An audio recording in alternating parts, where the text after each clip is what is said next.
You guys know I created a new YouTube channel, and in this new channel I'm literally going to show you guys everything, all the sauce, and it's going to be more long formatted content. These videos won't have any crazy edits, but some of you guys actually might prefer that, so I should have a couple videos up on that channel by now, so just go to the description if you guys want to go, and let's get back to the video.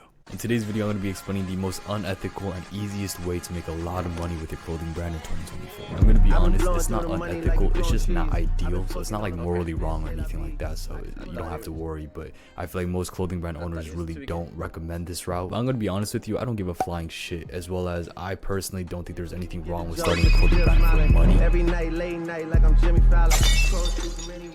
Now, did I start my own personal clothing brands for money? Obviously not, but I feel like I don't think there's anything wrong with starting a business for money. First thing that you have to do is you have to follow trends. I know a lot of clothing brand owners that say, oh my god, we don't need another Y2K brand, we don't need another Hellstar. Like, bro, only thing is if you look at these clothing brand owners designs, it's literally following the trend, or it's just ass. It's one or the other. You can't tell people to stop doing a Y2K trend if you have a Y2K hoodie, for example. And for the clothing brand owners that actually have a unique design and they're not following the trend, it's usually just ass, bro. It's some minimalistic fucking design on their hoodie and they think it's all that. Like, shut the fuck up. Now, the best way to do this is if you actually have a unique design that's actually fire, go ahead, stick with that. The only problem is it's really hard to make a very unique design, especially for your first ever design, especially when you don't know how to use Photoshop. It's like the same thing as picking a random person off the street and expecting they're good at basketball. I mean, if they're really tall, I mean, I guess they can be good at basketball, but in reality, if they've never played basketball, like, they're gonna be ass. Same thing with the design. If you've never made a design before, how do you expect to make a very unique fire design that nobody's ever seen? So the first thing that you have to do is you have to follow the trend, make a Y2K design, make a Hellstar design. I feel like Y2K is low-key dead, so don't do that.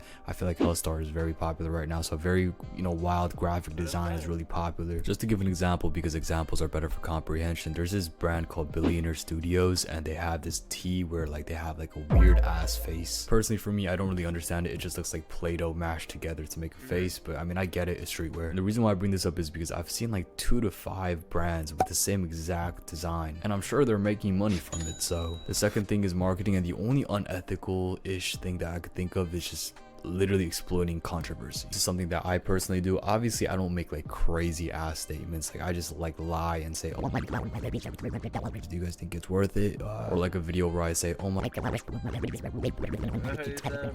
why, blah blah blah. But the point I'm trying to make is the more controversial the better, and the more controversial the more views you will get. If you make a crazy ass statement and you're wearing your hoodie and you like link your hoodie in the description, you're probably gonna get a viral video, and through that viral video you're probably gonna have people that look at your hoodie and be like, oh my god, that's so fire, let me go buy one. The reason why this is not ideal is because you're just lying. But I'm gonna be honest, bro, social media is fake, which means they're lying. It's fake, it's just a lie, so I guess it just cancels out. Obviously, I don't recommend you say some crazy statement just to get views, but if you just do something like, oh my god, my hoodie is $300, let me explain why, that's a good amount of controversy, and it's still not fucked up. The final thing that you have to do is you have to do a pre-order. Let me just say, everything that I just mentioned in this video, there's nothing wrong if you do it. I do it sometimes, and there's nothing wrong with it in general. The ethical part, like the unethical, that's just clickbait. But the reason why I included pre-order in this video is because people hate pre-order. So personally, for me, I actually have an excuse because I live in 2 different places, so I go back and forth, and it's like a 2-hour drive, so I can only ship out orders at once whenever I go back to my warehouse. But if you have the inventory at your house and you're literally home every single day, but you're not shipping out the orders because you want to ship everything out at the end of the week or something,